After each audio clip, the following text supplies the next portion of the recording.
The surgeon's voice cut through the operating room like a blade. "She's just a nurse, get her out of my sight." Monitors screamed. Blood pooled. Time slipped through trembling fingers. On the table, a Marine barely clinging to consciousness turned his head toward the door. His eyes didn't focus on faces. They locked onto a voice, calm, steady, unmistakable. His hand shot out, gripping her wrist with the last of his strength. "No," he rasped. "If she leaves, I don't make it." The room froze. Outside, a helicopter thundered overhead, rattling the windows. In the hallway, boots stopped in unison.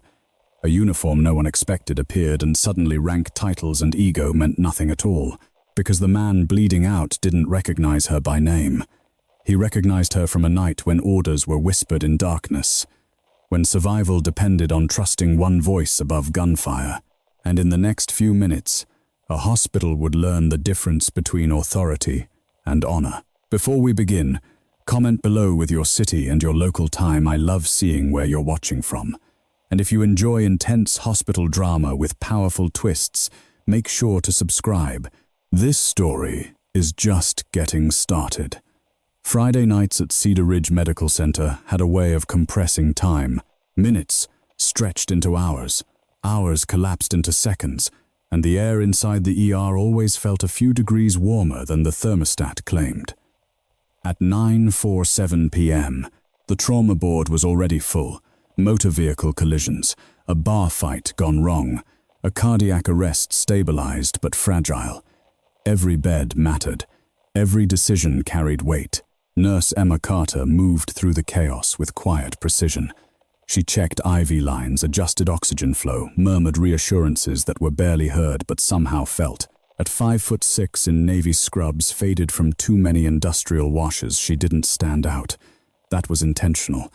Emma had learned long ago that blending in was safer than being noticed. At the charge desk, Denise Harper scanned the incoming alerts, jaw tight. "We're running on fumes," she muttered. "If another trauma comes in..." The radio crackled before she could finish. Cedar Ridge ER inbound military medevac. One patient, male, late 20s. Multiple gunshot wounds, possible internal bleeding. ETA, 8 minutes. The room shifted. Not louder, tenser. Military medevacs were rare here. When they came with eyes watching. Denise looked up. "Where's Pierce?" As if summoned by name. "Doctor." Nolan Pierce strode out of trauma bay, 3 surgical cap dangling from one hand. Tall, broad-shouldered, with the effortless confidence of a man used to being deferred to, he scanned the board and smiled thinly. "Military case," he said. "I'll take it." It wasn't a question. Dr. Priya Shah, the ER attending on shift, stepped closer. "We don't know the extent yet. Could be vascular, could be thoracic. Let's assess," before Pierce waved her off. "If they're flying him in, it's surgical. Best not waste time." Emma felt it before she understood it, a tightening in her chest, subtle but unmistakable. 8 minutes. Military medevac. GSWs. Her mind, traitorous and fast, began sorting details automatically. Entry wounds, exit blast exposure. She forced herself to slow her breathing. Denise caught her eye. "Emma, prep bay 1. Trauma level 1. Emma nodded. On it. She moved, but the radio crackled again, spitting out clipped phrases and numbers. Altitude. Vitals unstable. Blood pressure dropping despite fluids. Emma paused mid-step. "Did they say how the wounds were clustered?" she asked, tone even. Denise frowned. "They didn't." Emma hesitated. "If it's tight, grouping could be secondary," Pierce's voice snapped across the ER. "Nurse Carter, do your job. Leave the diagnostics to the doctors." The words landed harder because of how casually they were delivered. Heads turned. A few residents stiffened. Priya's mouth tightened. Emma swallowed. "Yes, doctor." She didn't argue. She never did. Arguing invited questions. Questions led places she didn't want reopened. Bay 1 was stripped and ready in under 3 minutes. Emma checked the crash cart, laid out tubing, verified suction. Her hands moved on, muscle memory efficient, exact. As she worked, the distant thrum of rotors seeped through the walls, low at first, then building, vibrating through the soles of her shoes. Helicopter. Not the soft whoop-whoop of a civilian medevac. This was heavier, deeper, purpose-built. Around her, staff exchanged glances. An EMT muttered, "That's not Lifeline." Emma's fingers stilled for half a second. The overhead doors burst open as security rushed to clear a path. Cold night air swept in, carrying the smell of fuel and rain.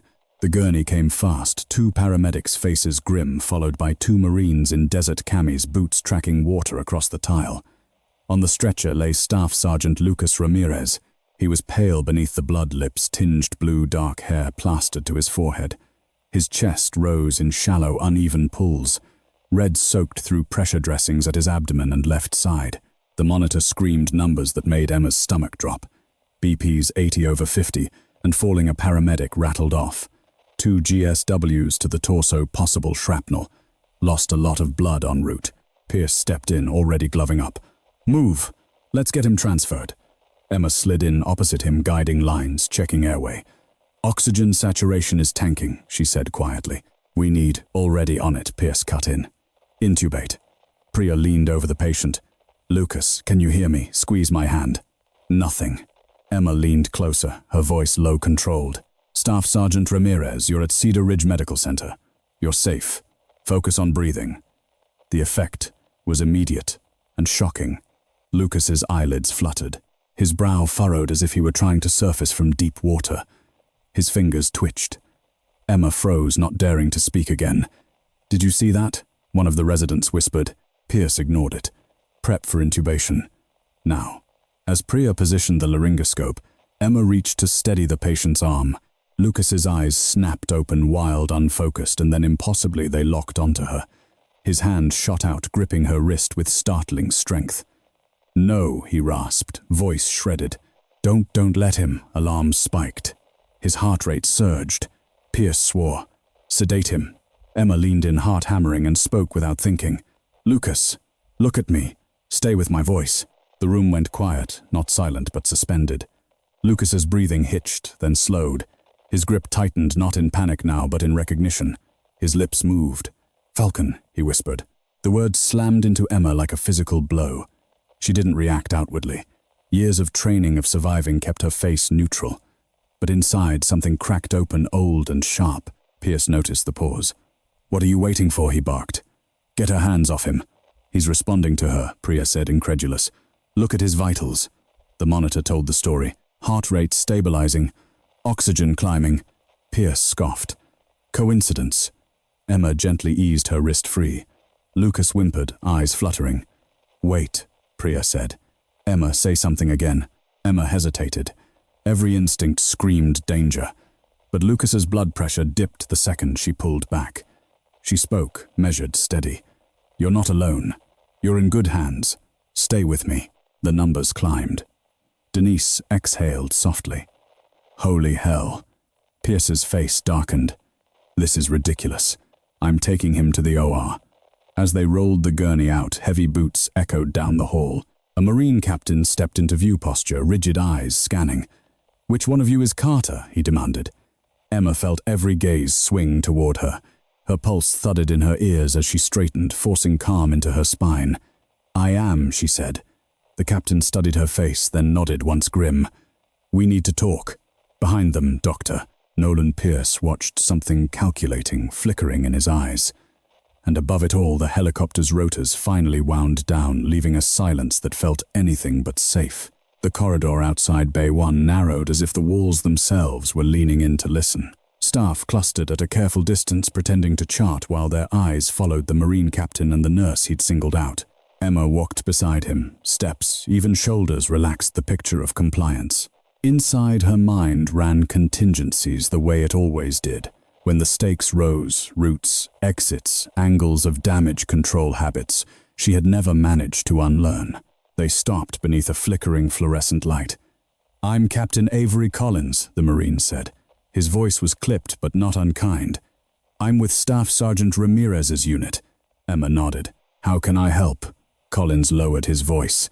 "He reacted to you. Not the meds, not the oxygen. You. That happens sometimes," Emma replied. "Patients respond to familiar tones." "It can, don't," Collins interrupted gently. "I've seen combat stress responses. This was different."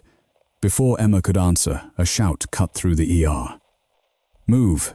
Clear the hall." The gurney burst back into view, Lucas Ramirez pale against white sheets monitors bobbing with every jolt.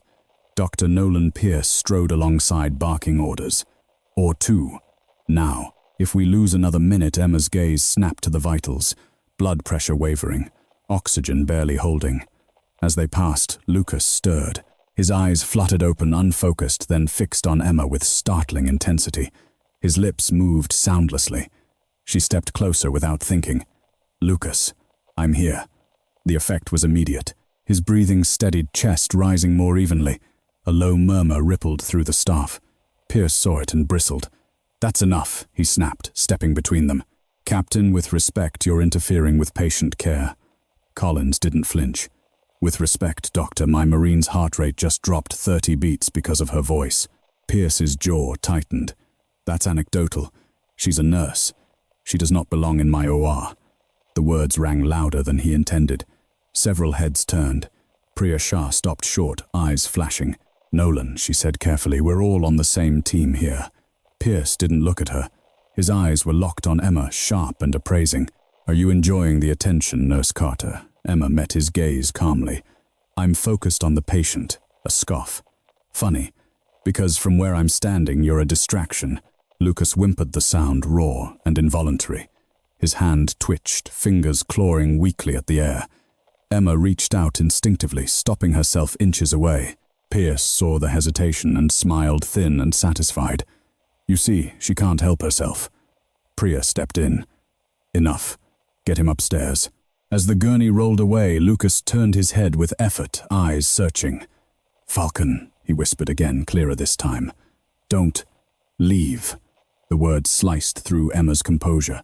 She forced herself to nod once, a promise she didn't know if she could keep. "I'll be right here," she said softly. Pierce shot her a look of open contempt. "No, you won't. You'll be where you belong." Outside, or two. The air was colder, the lights harsher. Emma took her place at the periphery, hands clasped back straight. She had done this dance before, stay visible enough to help, invisible enough to survive. Inside, Pierce scrubbed in with sharp, aggressive motions. His reflection in the steel sink stared back at him, jaw clenched. He hated variables. He hated anything that threatened the clean narrative of competence he had built so carefully. Behind the glass, Emma watched the prep with a sinking feeling. The imaging results flashed on a monitor. She caught a glimpse trajectory patterns shadowing near the diaphragm. Her mouth went dry. "Dr. Shah," she said quietly, stepping closer to the intercom. "May I say something?" Pierce answered before Priya could. "No." Priya hesitated, then turned. "Emma." "The wound pattern," Emma said, choosing each word with care. "If the rounds fragmented, there could be secondary damage to the liver dome. You might not see active bleeding yet, but Pierce slammed a gloved hand onto the counter. This is exactly what I'm talking about. You are not trained to interpret surgical imaging." Emma didn't raise her voice. "I am trained to notice when patients crash for reasons that aren't obvious." For a moment, the room held its breath. Priya studied the screen again. Doubt flickered across her face, brief but real. Pierce saw it and felt a surge of cold anger. "We're proceeding. Intubate fully. Prep the abdomen." Inside the OR, the first incision was made. At first, everything went smoothly. Vitals stabilized. The room relaxed by a degree. Pierce allowed himself a tight smile. Then the bleeding started. Not where he expected. Dark and sudden, welling faster than suction could keep up.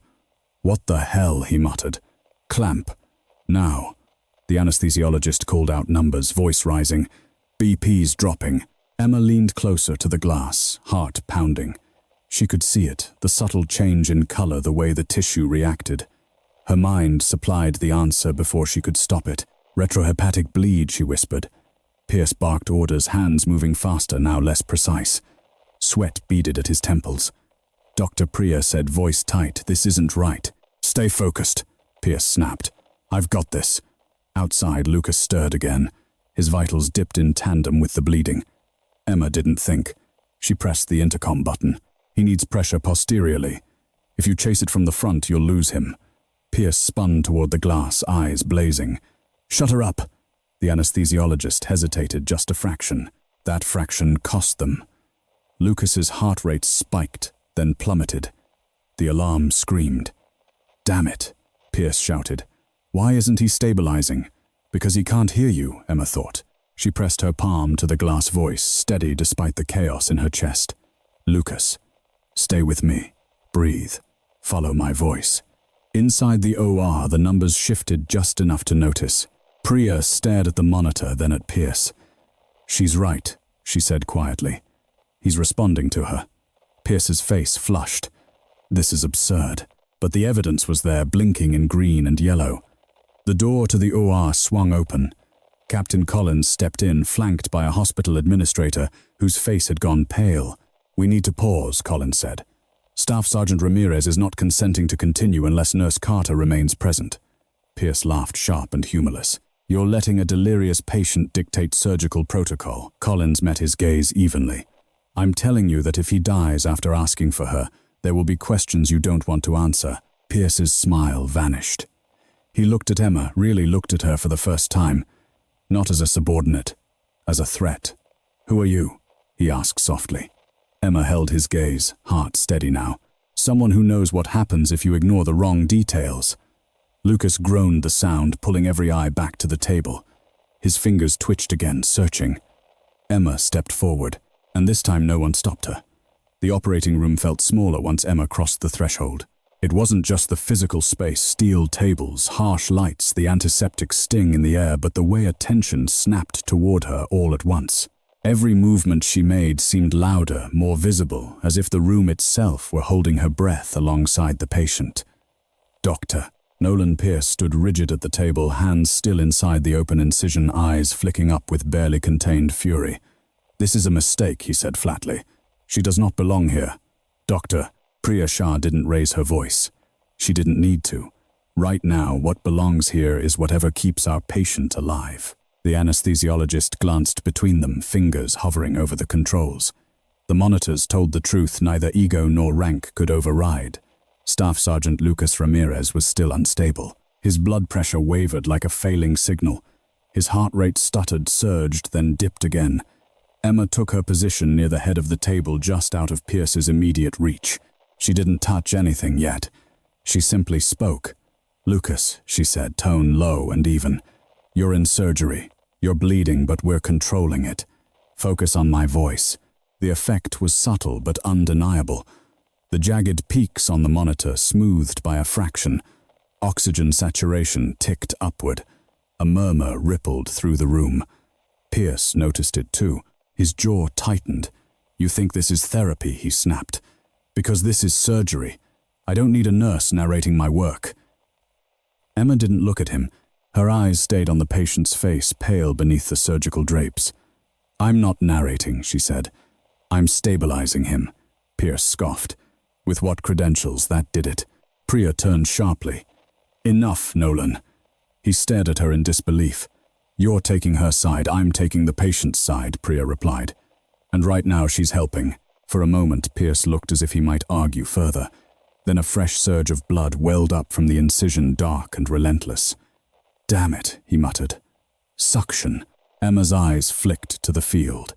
She saw it clearly now, the angle, the pressure pattern, the way the bleeding didn't behave like a clean arterial hit. Her mind, uninvited, slipped backward in time. Not to a hospital. To dust. Heat.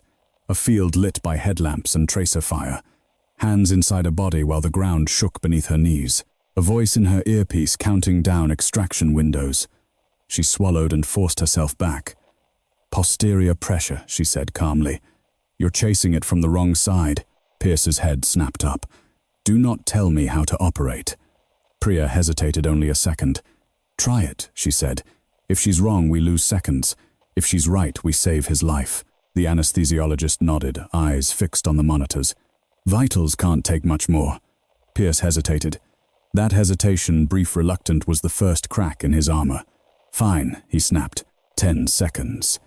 Emma stepped closer, her movements precise, economical. She didn't take an instrument without being handed one. She didn't cross a sterile boundary. She simply placed her hands exactly where they needed to be. The bleeding slowed. Not stopped, but slowed. The room went very quiet. "What the hell?" Pierce muttered. Now Emma said, "Pack and clamp here. If you go deeper, you'll see the source." Pierce followed her direction, jaw clenched, pride screaming in his ears. And there it was. The bleed revealed itself ugly and dangerous, hidden exactly where Emma had said it would be. The clamp went on. The suction cleared. The monitor steadied. For the first time since the incision, the alarms softened. A long breath escaped someone near the wall. Maybe Denise. Maybe Priya. No one was entirely sure. Pierce straightened slowly, sweat darkening the collar of his gown. He stared at the stabilized field, then at Emma. "You've done this before," he said. It wasn't a question. Emma met his gaze, expression unreadable. Enough. The word hung between them. Pierce felt something unfamiliar crawl up his spine, not fear exactly, but the unsettling sense that he had misjudged the terrain, that he had stepped into a room where the usual rules didn't apply.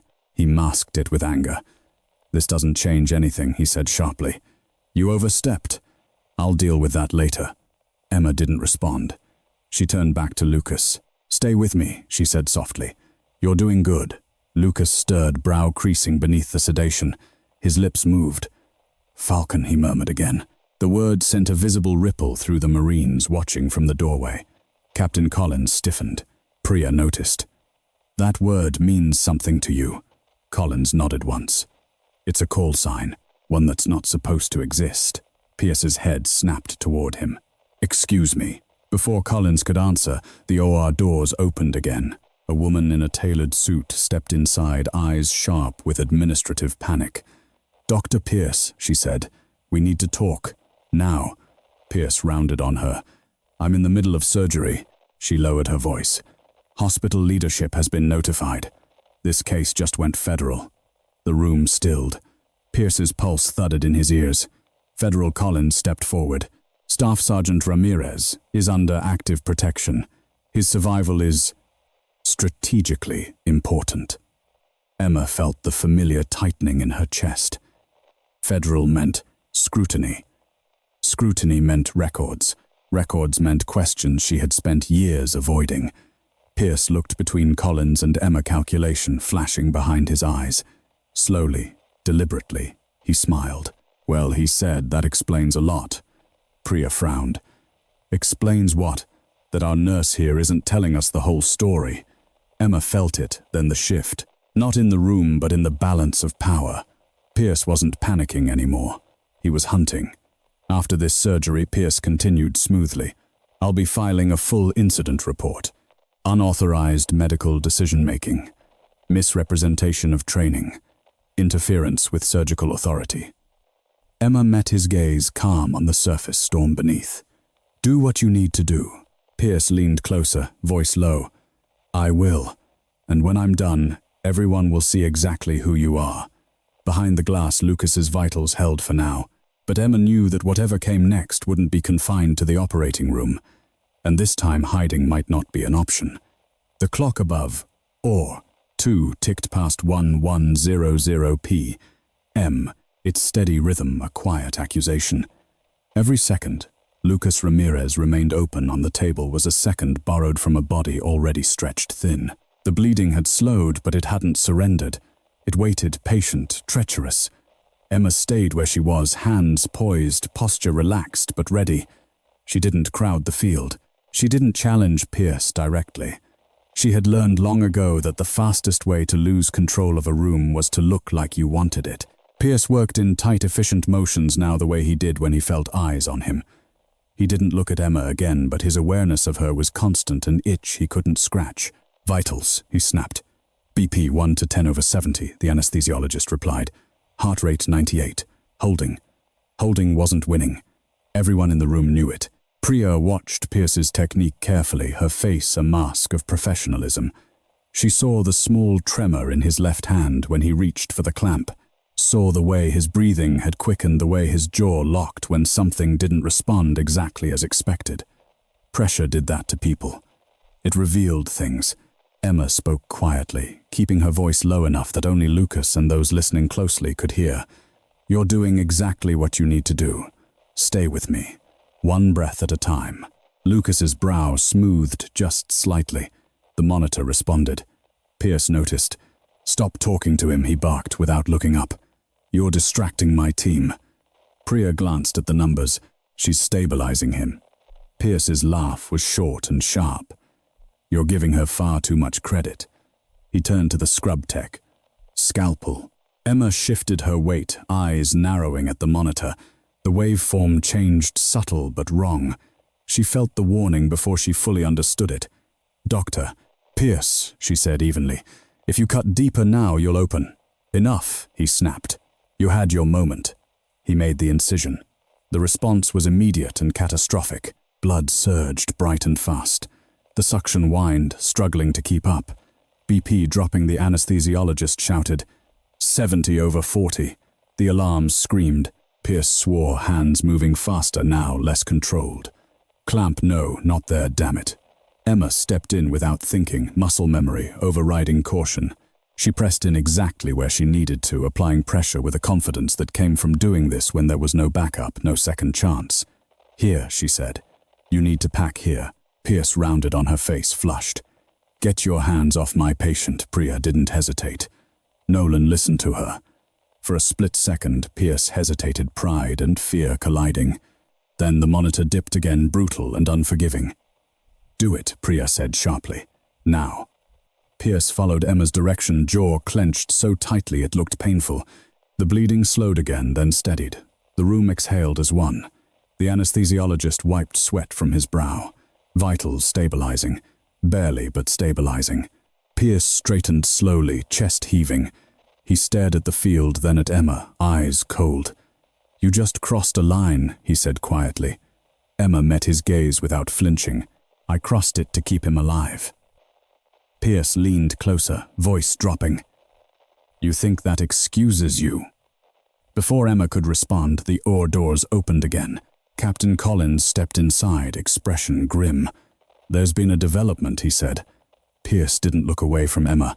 "This can wait." "It can't," Collins replied. "Not if you plan to keep operating in this hospital." That got Pierce's attention. He straightened, turning fully now.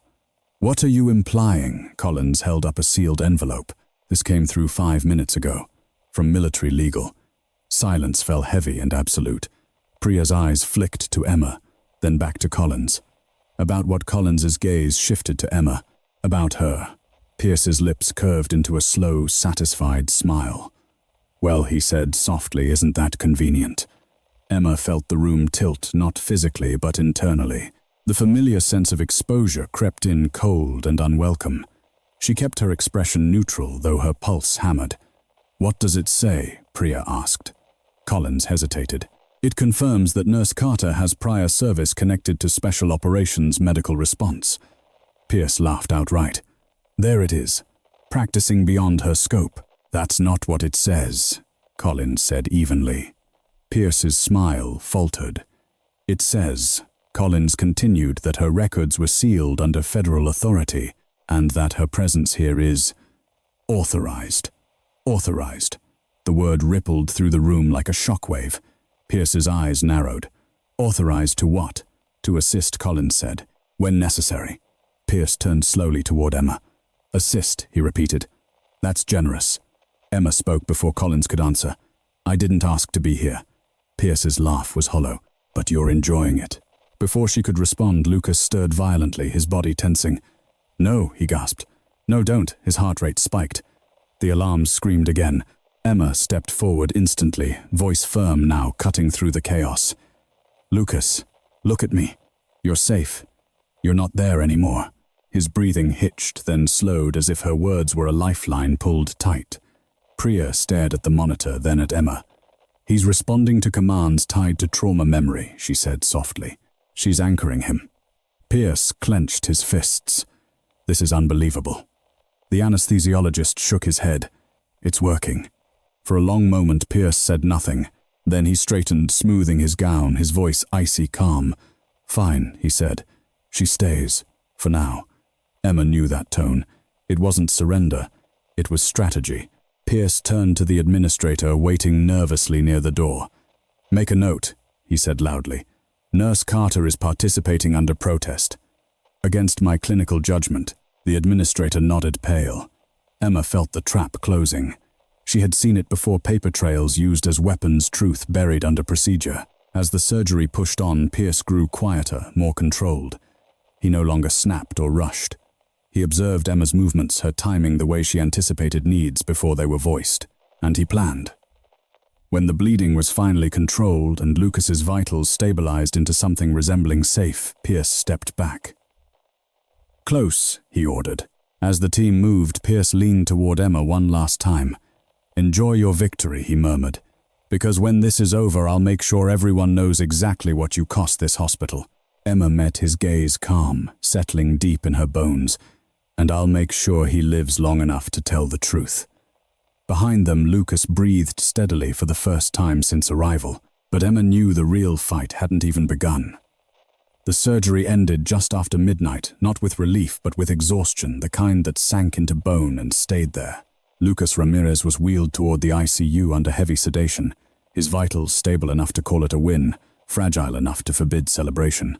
As the doors closed behind him, the operating room seemed to exhale, the tension loosening into something brittle and uncertain. Emma stripped off her gloves slowly, hands steady despite the tremor that threatened beneath the surface. She had crossed lines tonight, lines she had promised herself never to approach again. The cost of that choice hadn't arrived yet, but she could feel it circling. Dr. Nolan Pierce removed his gown with clipped efficiency. He didn't look at Emma as he spoke, addressing the room instead. "I want a full report on this case," he said. "Every deviation from standard protocol documented." Priya Shah met his gaze evenly. "We'll document outcomes too." Pierce's jaw tightened. "Outcomes don't excuse misconduct." Emma didn't engage. She gathered herself, ready to slip back into anonymity when Captain Collins stepped closer. "Miss Carter," he said quietly, "we need to talk, somewhere private." Pierce's eyes flicked toward them. "I'm sure you do." Emma followed Collins down a side corridor, away from the noise and the eyes. The hallway lights hummed overhead, too bright, too clinical. "You didn't have to step in," Collins said once they were alone. "But you did." Emma folded her arms loosely. "He needed it." Collins studied her for a long moment. "You know what this means, don't you?" She nodded. "Questions, reports, people who were happier not knowing I existed." "Pierce won't let this go," Collins said. "He's already making calls." "I know." "Why stay then?" he asked. "Why not disappear again?" Emma looked down the hall toward the ICU where Lucas lay fighting battles no one else could see. "Because he asked me not to leave." Collins exhaled slowly. "He remembers you." "I know. He told me once," Collins continued, "that there was a voice that pulled them out when everything else failed. He said he never saw her face, just trusted the voice." Emma's throat tightened. It was dark. Collins nodded. "It always is." Footsteps echoed behind them. Denise Harper approached, expression wary. Administration wants everyone involved in that OR in a conference room. Now, Pierce was already there when they arrived, standing at the head of the table like a man presiding over his own courtroom. Hospital leadership flanked him, tense and uncomfortable. Legal counsel dialed in via speakerphone. Pierce didn't waste time. "This hospital operates under strict standards," he said. "Tonight, those standards were violated." Priya crossed her arms. "Tonight, a patient survived." Pierce shot her a look. "At what cost?" He turned to Emma. "You misrepresented your qualifications. You interfered in a surgical procedure. You placed this hospital at legal risk." Emma met his gaze calmly. "I did what was necessary to keep him alive." "That's not your decision to make," Pierce snapped. The administrator cleared her throat. "Dr. Pierce Military Legal has confirmed Nurse Carter's prior authorization." Pierce waved it away. "Authorization doesn't equal immunity." He leaned forward, eyes hard. "Tell us, Nurse Carter, what exactly are you hiding?" The room went quiet. Emma felt the weight of every gaze. This was the moment she had feared, rehearsed, avoided. She could still deflect, still retreat behind vague answers. But Lucas's voice echoed in her memory. "Don't leave." "I served," she said evenly, "in a role that required discretion. My records were sealed for reasons beyond my control." Pierce smiled thinly. "Convenient." Priya spoke up. "Sealed records don't imply wrongdoing. Or they imply something far worse," Pierce countered. "Negligence, failure, a reason to disappear." The words struck deeper than he knew. Emma's fingers curled slightly at her sides. "You can speculate all you want," she said. "It doesn't change what happened tonight." Pierce straightened. "It changes everything." He slid a document across the table. "Effective immediately, I'm recommending Nurse Carter be suspended pending investigation." Denise's chair scraped loudly. "You can't be serious." Pierce didn't look at her. "This is not up for debate." The administrator hesitated, eyes darting between Pierce and Collins, who stood silently near the door. "Doctor," Pierce Collins said, "finally I need to remind you that this patient is under federal oversight." Pierce's eyes narrowed. "This is a civilian hospital, and this is a Marine whose testimony will be taken under oath," Collins replied calmly, "including about who helped save his life." A flicker of uncertainty crossed Pierce's face, gone as quickly as it appeared. "Fine," he said. "We'll hear his side. When he wakes up." Emma felt a chill. Lucas's recovery was uncertain. Using his condition as leverage was cruel and effective. The meeting dissolved into murmurs and half-formed arguments. Emma stepped out her mind, already calculating what came next. Suspension meant distance. Distance meant Lucas without his anchor. In the ICU, machines hummed softly. Lucas lay still, chest rising and falling in slow rhythm. Emma stood at the doorway, unsure if she was allowed closer. A nurse glanced up. "You can come in.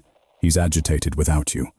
Emma stepped to his side, resting a hand lightly on the rail. "It's okay," she said softly. "I'm here."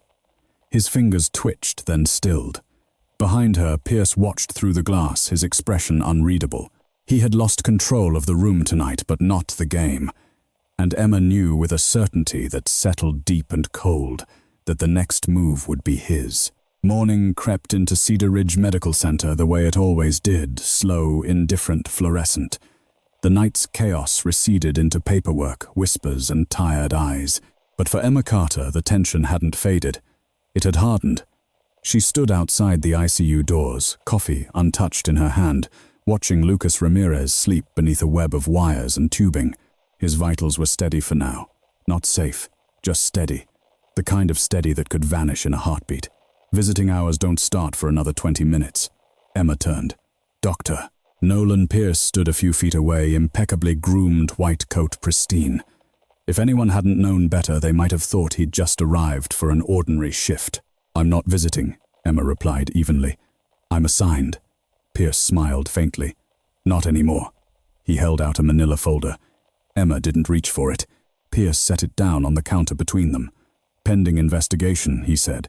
"Effective immediately." Denise Harper appeared at Emma's side, eyes flashing as she skimmed the top page. "You can't just pull her like this." Pierce's smile never wavered. "I can." And I did.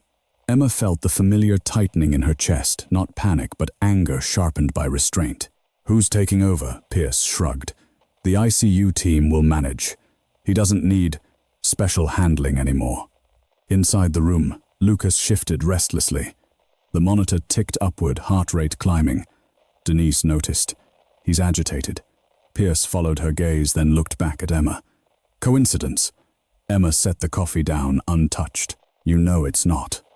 Pierce leaned closer, lowering his voice. "You had your moment last night. Enjoy it. Because now we do this the right way." "The right way," Emma repeated quietly. Pierce's eyes hardened. "The way that protects this hospital from liabilities it doesn't need." Before Emma could respond, Captain Avery Collins stepped out of the ICU, his expression grim. "Dr. Collins said, his vitals spike when she's not nearby." Pierce crossed his arms. "Then sedate him." "That's not a solution," Collins shot back. "That's avoidance." Pierce turned to Emma. "See, this is exactly the problem. Emotional dependence, not medicine." Emma met Collins's gaze. "It's okay," she said softly. "I'll step back." Denise stared at her. "Emma." "It's fine," Emma repeated. "For now." She turned and walked away before anyone could argue. It was easier that way. Walking away always was. But as she rounded the corner, her phone vibrated in her pocket. Unknown number. She hesitated, then answered. "Carter." A pause. Then a voice, older, measured, carrying authority without needing to announce it. "This is Colonel James Holloway," the voice said. "We need to speak." Emma stopped walking. Now, Holloway added, about what she asked, though she already knew. About why Dr. Pierce is very interested in your past, Holloway replied, and why that's a problem for him. The call ended. Emma stared at the blank screen pulse, steadying into something cold and focused. Holloway wasn't a man who called unless lines had already been crossed. Across the hospital, Pierce stood in his office phone, pressed to his ear, voice low and confident. Yes, he said. I have reason to believe she misrepresented her qualifications. I'm requesting a full disclosure of her service record. A pause. His smile widened. Sealed or not, Pierce continued, everything leaves a trace. He hung up and leaned back, satisfaction settling in his chest.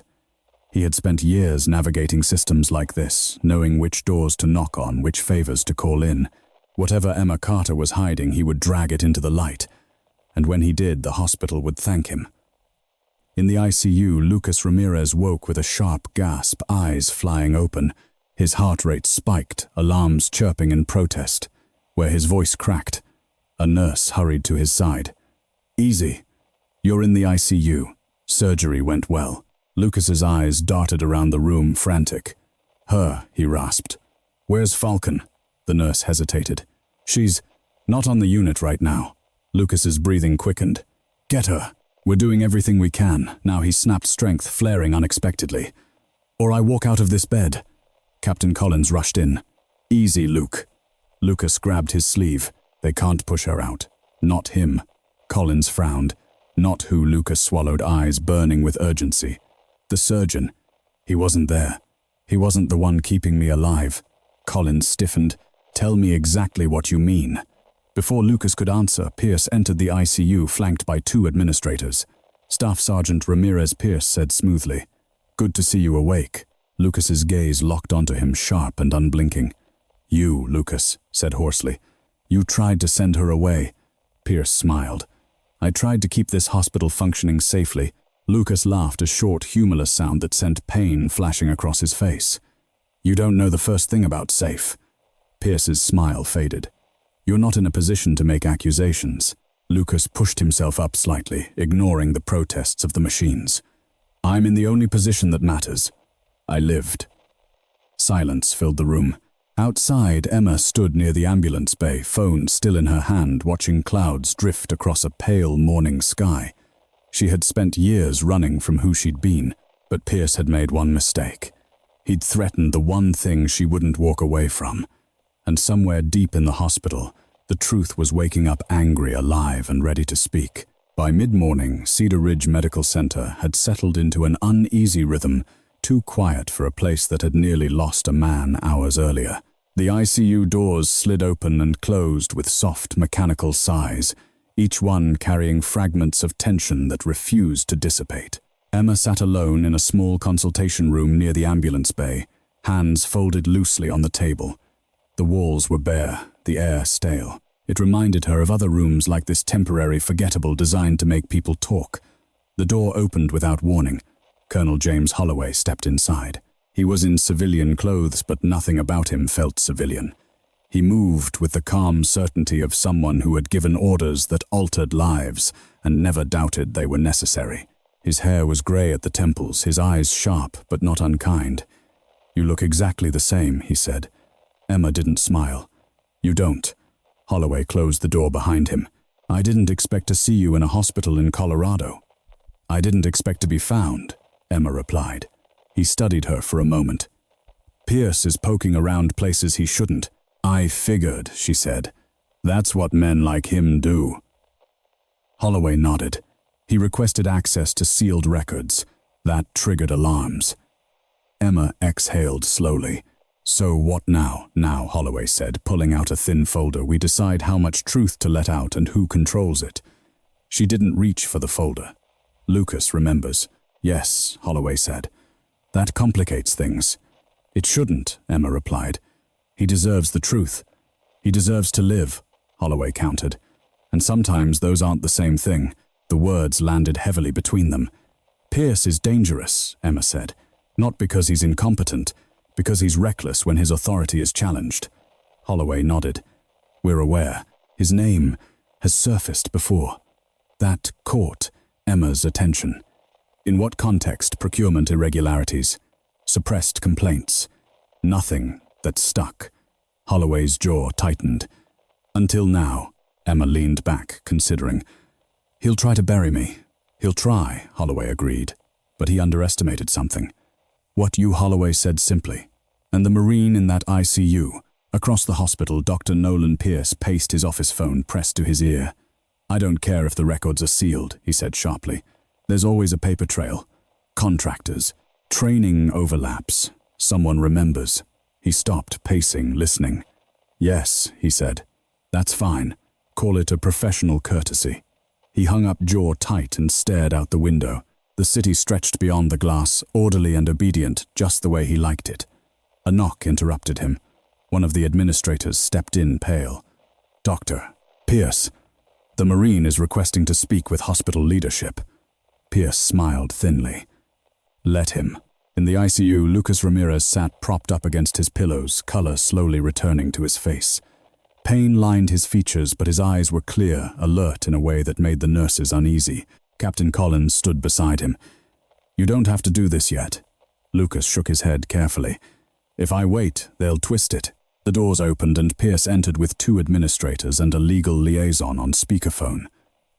Staff Sergeant Ramirez Pierce said smoothly, I'm glad to see you recovering. Lucas didn't return the greeting. Where's Nurse Carter? Pierce clasped his hands. She's been removed pending investigation. Lucas laughed softly, then winced. Of course she has. Pierce's smile tightened. You were under extreme stress. You may have misinterpreted events. Lucas's gaze hardened. I know exactly what I experienced. He shifted, grimacing but pushed on. You wanted her gone. You yelled at her. And when she left the room, my heart started to fail. The administrators exchanged glances. Pierce spread his hands. Correlation doesn't imply I don't care about your implications, Lucas cut in. I care about facts. He took a breath. She saved my life. Not once. Twice. Pierce's eyes flicked to Collins. Captain, you're letting a patient, Collins interrupted.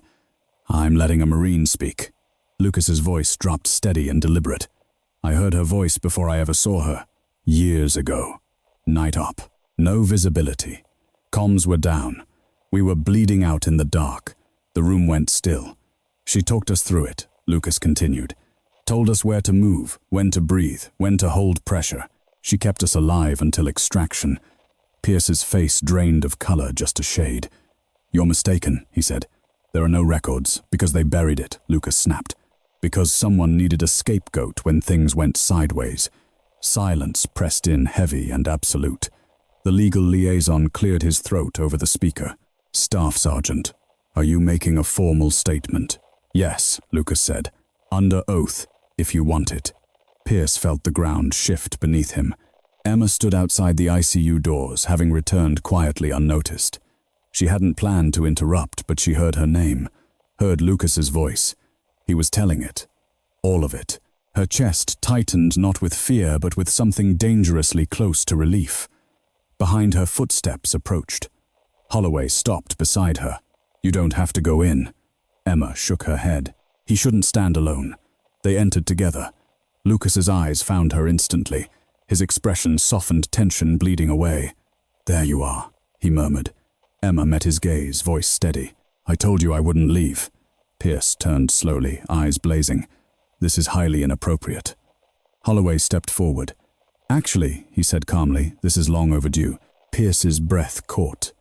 And you are someone who's been cleaning up messes like this for a long time, Holloway replied. He slid a badge onto the table, plain, unmistakable. Pierce stared at it, realization dawning too late. You've been very busy, Holloway continued. Requesting records, calling old contacts, digging where you shouldn't. Pierce forced a smile. I was protecting my hospital. You were protecting yourself, Holloway corrected. And now you've drawn attention. The administrators shifted uneasily. Holloway turned to Emma. You ready? Emma took a breath, feeling the weight lift just enough to stand tall. I am. Pierce looked between them, anger giving way to something sharper, fear. And for the first time since this began, he understood that the narrative was no longer his to control. The ICU room felt smaller, with Colonel Holloway standing inside it, not because he raised his voice, not because he demanded attention, but because authority, real authority, had a way of compressing space. Dr. Nolan Pierce sensed it immediately, the subtle shift in gravity, the way administrators stopped fidgeting, the way Captain Collins straightened without being told. Pierce forced himself to breathe evenly. "This is still a civilian hospital," he said carefully. "Military jurisdiction doesn't apply here." Holloway didn't look at him. His attention remained on Lucas Ramirez. "Staff Sergeant," he said, "are you stable enough to continue?" Lucas nodded, once jaw set. "Yes, sir." "Good." Holloway finally turned to Pierce. "Because what you're witnessing isn't a military action. It's testimony." Pierce's mouth tightened. "Testimony requires evidence." Emma stepped forward. Her movement was unhurried, no dramatic flourish, just a quiet decision to stop standing in the shadows. "I can provide evidence," she said. Pierce's eyes snapped to her. "You don't have anything that hasn't already been buried." Emma met his gaze, calm and steady. "Buried isn't the same as erased." She turned to Holloway. "You still have the incident logs," Holloway nodded. "Audio, redacted reports, and a timeline that doesn't match the official conclusion." Pierce felt a cold sensation crawl up his spine. "This is ridiculous," he said sharply. "You're dredging up classified material in a hospital ICU." Holloway's eyes hardened. "You forced this into the open the moment you tried to access sealed records you weren't authorized to touch." The legal liaison's voice crackled through the speaker. "Colonel Holloway is correct. Dr. Pierce, your request triggered an internal review." Pierce turned toward the speakerphone. "On what grounds potential conflict of interest?" the liaison replied, "and prior complaints that were deferred." That word deferred landed like a blade. Priya Shah, who had been silent until now, stepped forward. "What complaints?" Pierce shot her a warning look. "This is not relevant." "It is now," Holloway said. He opened the thin folder he'd carried in and slid several documents onto the table. "Over the past 6 years, 3 residents and 2 nurses filed formal reports against Dr. Pierce for intimidation and unsafe pressure during procedures." Denise Harper inhaled sharply. "Those cases disappeared." "They were withdrawn," Pierce snapped. "By the individuals who filed them." Holloway nodded. "After closed-door meetings, after warnings about career consequences." The room went still. Emma watched Pierce carefully, not with anger but with recognition. She had seen this pattern before. Authority weaponized, silence enforced. Lucas shifted painfully in his bed. "He did it last night," he said hoarsely. "Tried to force her out. When she left, my heart started failing." Pierce rounded on him. "You were delirious." Lucas's eyes burned. "I was dying. There's a difference." The monitor beside him beeped steadily, as if punctuating the truth. Emma stepped closer to the bed. "Lucas, you don't have to keep going." "Yes, I do," he said firmly. "Because this isn't just about you." He looked at Pierce. "You don't know what it's like to hear a voice when everything else is gone. To trust someone you've never seen because they're the only thing standing between you and death." Emma's throat tightened. "I knew her voice," Lucas continued. "Not because of rank, not because of orders, because she stayed calm when everyone else panicked." Pierce felt the room slipping away from him. "This is emotional theater," he said, voice rising despite himself. "You're letting sentiment override protocol." "Protocol didn't save him," Priya said quietly. "She did." Pierce turned on her. "You're jeopardizing your position."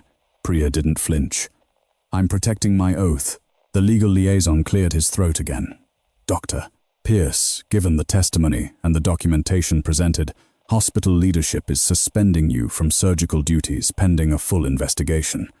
The words hung in the air, unreal. Pierce laughed, a sharp, disbelieving sound. "You can't be serious." The administrator avoided his gaze, effective immediately. Pierce's composure cracked. "You're making a mistake." Holloway stepped closer, voice low and controlled. "No, you did." Pierce turned to Emma, anger blazing. "You planned this." Emma shook her head. "I planned to keep him alive." Pierce scoffed. "You think that makes you a hero?" Emma's eyes didn't waver. "No. I think it makes me responsible." For a long moment, Pierce said nothing. His gaze darted around the room, searching for support, for leverage, for anything solid to grab onto. There was none. Security appeared at the doorway, subtle but unmistakable. "Doctor Pierce," the administrator said softly, "please hand over your badge." The request hit harder than any accusation. Pierce stared at the badge clipped to his coat, the symbol of everything he had built. Slowly, deliberately, he unclipped it and placed it on the table. "This isn't over," he said, eyes locked on Emma. "People like you don't stay hidden forever." Emma met his gaze, her voice quiet but unyielding. "I'm not hiding anymore." As Pierce was escorted out, the room seemed to breathe again. Lucas exhaled, sinking back into his pillows. Took long enough. Emma let out a breath she hadn't realized she'd been holding. Holloway turned to her. "You know what comes next." She nodded. "I do. And you're ready." Emma looked at Lucas, then at Priya, then at the staff who had finally stopped whispering and started watching her with something new in their eyes. "Yes," she said. "I am." But as the ICU doors slid shut behind Pierce, Emma felt a familiar prickle at the base of her spine. Suspension was only the beginning. Investigations had a way of uncovering truths and reopening wounds she wasn't sure had fully healed yet. The hospital didn't erupt into celebration after Dr. Nolan Pierce was escorted out. There was no applause, no whispered triumph. Cedar Ridge Medical Center absorbed the shock the way institutions always did, quietly, cautiously, already shifting to protect itself from fallout. By early afternoon, the corridors buzzed with restrained urgency. Phones rang behind closed doors. Legal teams occupied conference rooms. Administrators spoke in careful phrases that avoided blame while acknowledging process failures. Emma felt none of it. She stood at the window of the ICU room, arms loosely crossed, watching clouds drift slowly across the Colorado sky. For the first time in years, she wasn't waiting for the other shoe to drop. It already had. Lucas Ramirez slept sedated again, not because he was unstable, but because his body finally had the space to rest. His breathing was deep and even. The monitors hummed softly, no longer screaming for attention.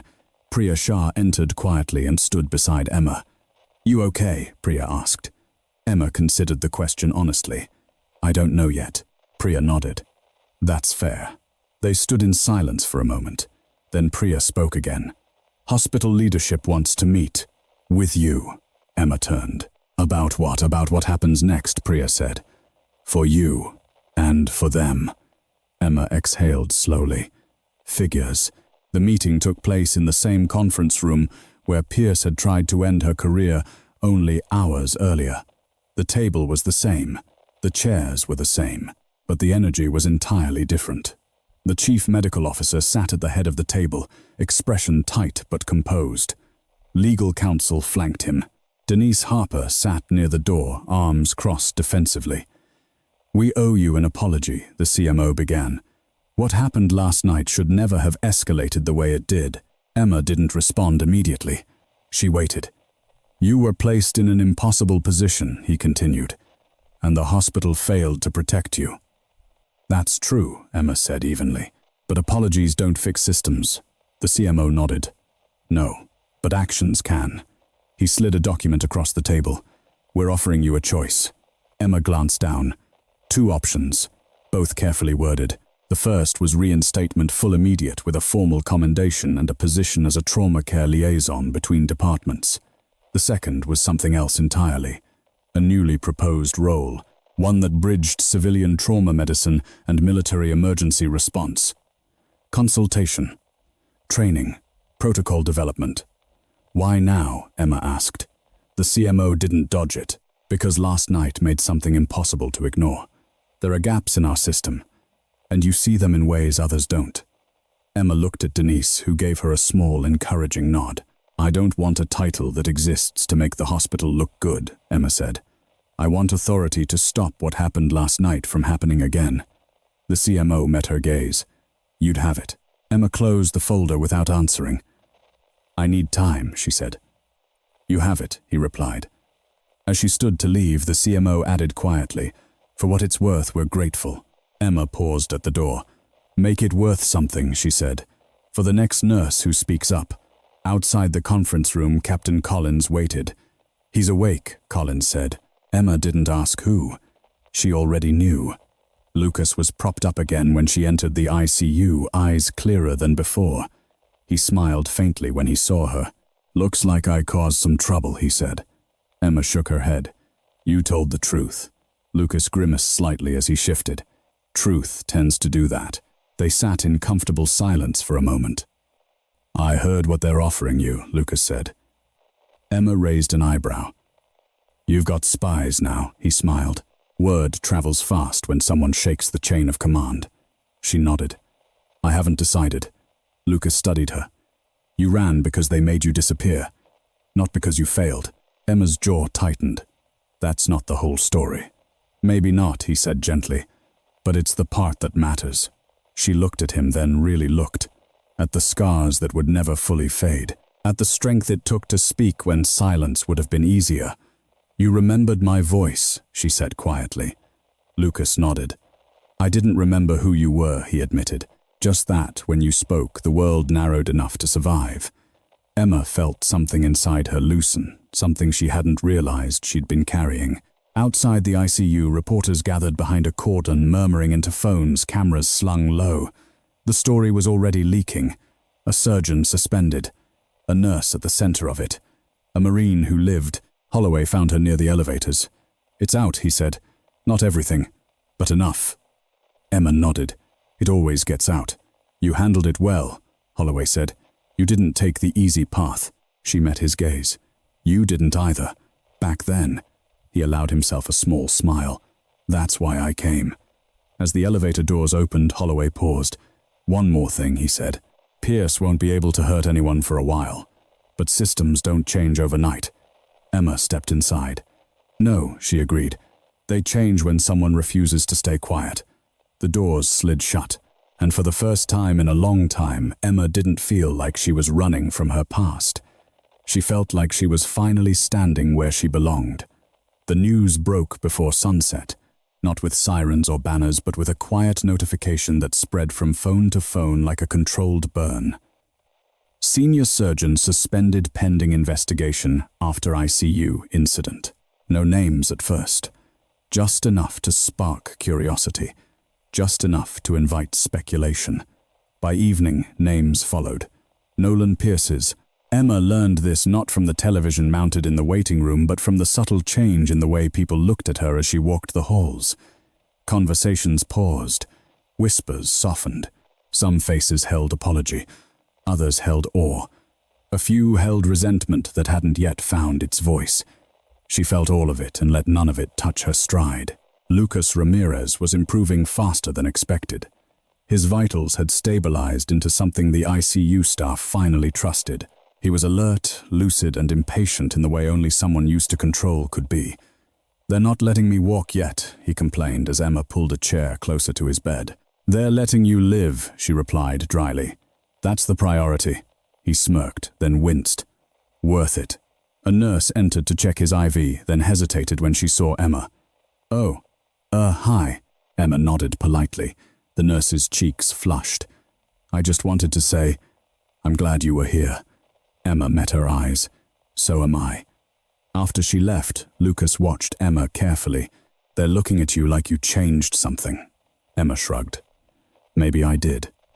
Outside the ICU, Captain Collins spoke quietly with two uniformed investigators. Clipboards, badges, the machinery of accountability grinding into motion. They'll want a full statement from you, Collins told Emma later. Not just about last night. About before. Emma nodded. I know. You don't have to relive everything, Collins added. We can limit. No, Emma said gently. I've limited it enough. The interview room was different from the consultation room. Smaller, no windows, one table, two chairs, a recorder placed carefully between them. Emma sat straight-backed, hands folded as the investigator clicked the device on. For the record, he began, state your name and former role. Emma took a breath. Emma Carter, former Special Operations Medical Officer assigned to forward surgical response and extraction support. The words felt strange in her mouth after so many years of not saying them. The questions came steadily. Mission parameters, dates, decisions. The night everything went wrong, Emma answered them all. She didn't flinch when they asked about the report that ended her career, about the command decision that blamed her unit for a failure rooted far above them, about the sealed findings. I followed protocol, she said simply. And when protocol failed, I followed the patient. The investigator paused, pen hovering. Do you believe your removal from service was justified? Emma didn't answer immediately. She thought of dust and darkness, of voices on a broken channel, of hands she couldn't save. No, she said finally, but I understand why it happened. He studied her. And now Emma replied, I don't intend to disappear again. The recorder clicked off. Outside, night settled over the hospital lights, glowing warm against the dark. Reporters still lingered at the edges, respectful but persistent. The story had traction now, a narrative people understood, power challenged, lives saved, accountability demanded. In his apartment across town, Nolan Pierce watched it unfold on a muted screen. He sat in the dark, the only light coming from the television's glow. Headlines scrolled past. His name, his face, words like investigation and allegations and prior complaints. He turned the volume up just as a commentator said, sources say a nurse's intervention played a critical role. Pierce slammed his fist into the arm of the couch. He replayed the night in his head, the way the room had turned against him, the way authority had slipped through his fingers. The calm in Emma Carter's eyes. He reached for his phone. The call didn't go through. Again. He set the phone down slowly, anger giving way to something colder. Calculation. He had survived storms before. This one would be no different. Across the city, Emma stood on the helipad, night wind tugging at her hair. She had come there without quite knowing why. Old habits, perhaps, or old ghosts. The city lights stretched out below, steady and indifferent. You always go somewhere high when you're thinking, a voice said behind her. Emma turned. Holloway stood a few steps back, hands in his coat pockets. Bad habit, she said. Useful one, he replied. Gives perspective. They stood in silence for a moment. The findings won't be quiet, Holloway said. Pierce's past is coming out. Slowly, carefully. But it's coming. Emma nodded. And when it does, there will be fallout, he said. People will ask why it took so long, why no one spoke sooner. Emma's gaze drifted to the horizon. Someone always pays the price for speaking first. Holloway studied her. You ready for that, Emma? Didn't hesitate. I already paid it once. Down in the ICU, Lucas slept peacefully, the steady rhythm of his breathing syncing with the machines around him. He would walk again, heal again, carry the story forward in ways Emma never could. As Emma left the helipad, her phone vibrated. A single message from an unknown number. This isn't finished. She stared at the screen for a long moment, then slipped the phone back into her pocket. No, she thought. It isn't. The morning Lucas Ramirez took his first steps out of the ICU, Cedar Ridge Medical Center felt different.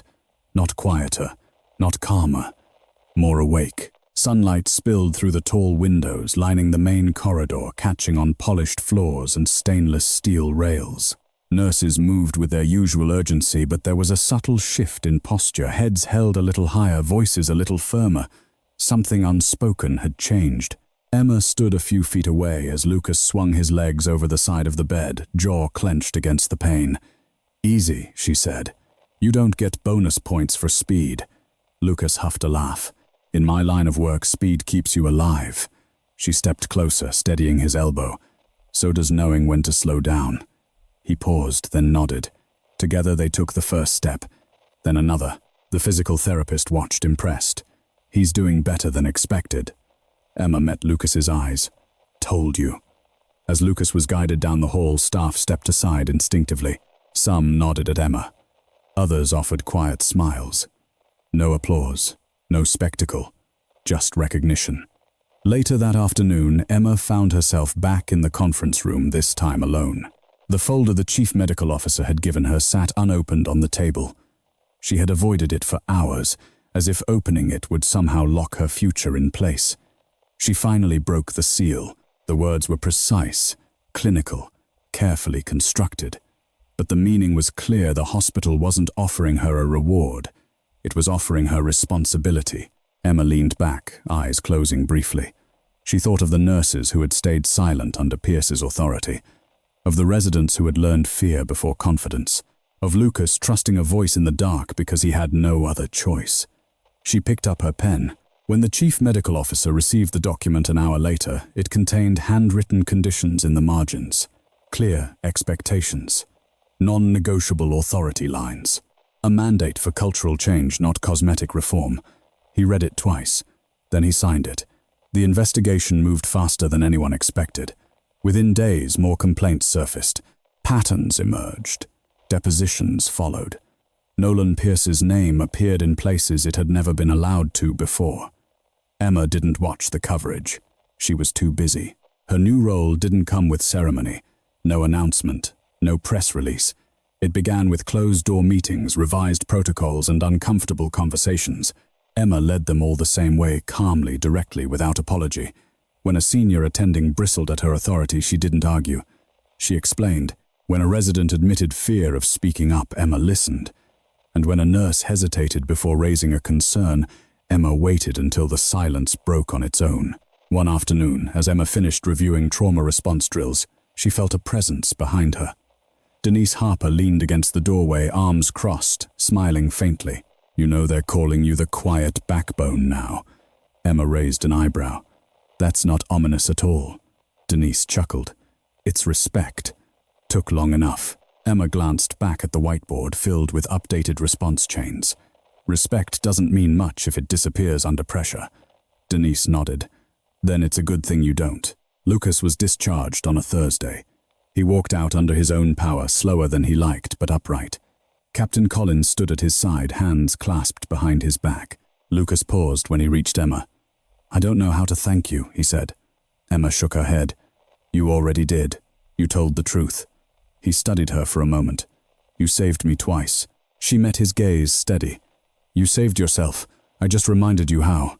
He smiled, then grew serious.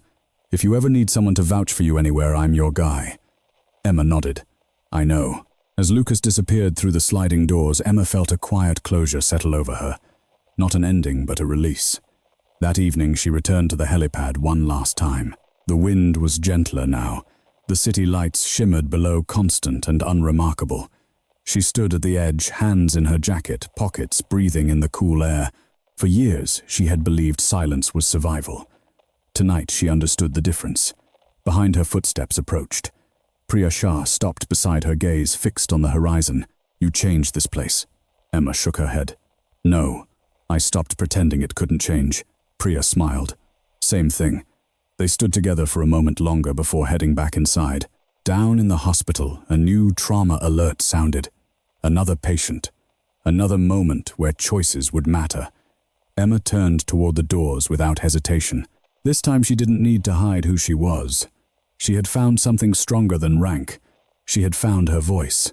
Some heroes don't arrive with titles or authority. Some stand quietly at the edge of the room, watching, waiting, ready to act when no one else can. This story isn't about proving who was right or wrong. It's about what happens when power goes unchecked, when voices are silenced because they don't carry rank, and when doing the right thing comes at a personal cost. Emma didn't step forward to be seen. She stepped forward because a life depended on it. And Lucas survived, not because someone was louder, but because someone was steady. In hospitals, in workplaces, in everyday life, there are people who see the cracks long before disaster strikes. They're often ignored, dismissed, told to stay in their lane. But real progress happens when we learn to listen to the quiet voices that act with integrity when pressure is highest. Courage doesn't always shout. Sometimes it speaks just loud enough to be heard when it matters most. If this story moved, you share the moment that hit you the hardest in the comments. Let us know where you're watching from and what time it is there. And if you believe stories like this deserve to be told, don't forget to subscribe.